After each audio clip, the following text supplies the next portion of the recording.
Okay, so here's the part that I describe as the final shape and proof.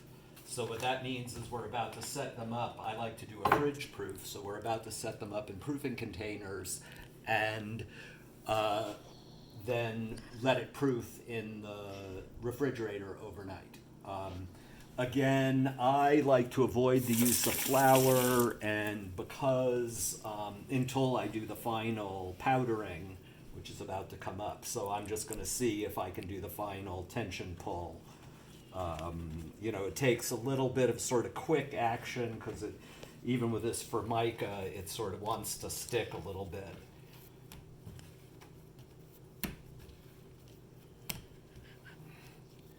Okay, I'm going to consider that one finally shaped. Whoa! I usually don't have 4 loaves, so my working space is a little bit constrained. But I just, the important thing is to get the surface so that it's nice and tense with these tension pulls. Ah! This one's a mess. But and you can see, look at the 3 now that have been, had their final shaping, and the one that hasn't. You can see it's got quite a different character.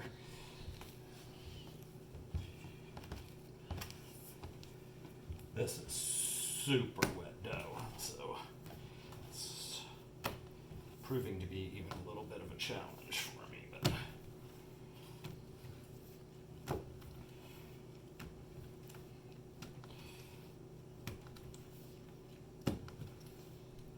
all right, and now they all have that nice texture. Now I'm going to put some rice flour.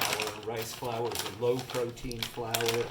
I have friends who like to use rye flour, another low-protein flour. Just our point here, the whole purpose of this flour right now is to stop it from sticking to the containers. Because I'm doing so many, I don't have proofing baskets as I might like for each of these. So I'm going to have to use these glass bowls, which I'm going to really flour heavily. I'm worried about sticking with them. And these are called proofing battens. This is what I really like to proof in. And I'm just making sure the flour kind of coats it. I'm picking one of these pretty arbitrarily at this point. It's nice and floured. I'm going to drop it in like that. I've also got an oblong batten. I can just sort of do a tiny little extra stretch and fold on this to get the, not stretch and fold, sorry, tension pull to get the shape I want. And then I'm going to drop it in here. These are the 2 that I'm worried about. As you notice, this flour isn't going to stick to the glass. I think so. It's just, I'm going to try to get it as evenly coated on the dough balls as I can.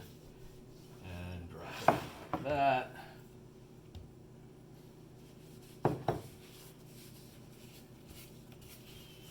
All right, and then the last thing I'm going to show you is Anne Kindfield really likes a crispy bottom crust. And so I like to use grits, also known as polenta, corn grits. And I like to put them on just what will be the bottom when we turn these out onto the parchment paper tomorrow. And I don't think you all need to watch me do that 3 times. I'm just going to put these each in a plastic bag and then put them in the fridge overnight, and we'll return for cooking in the morning. See y'all!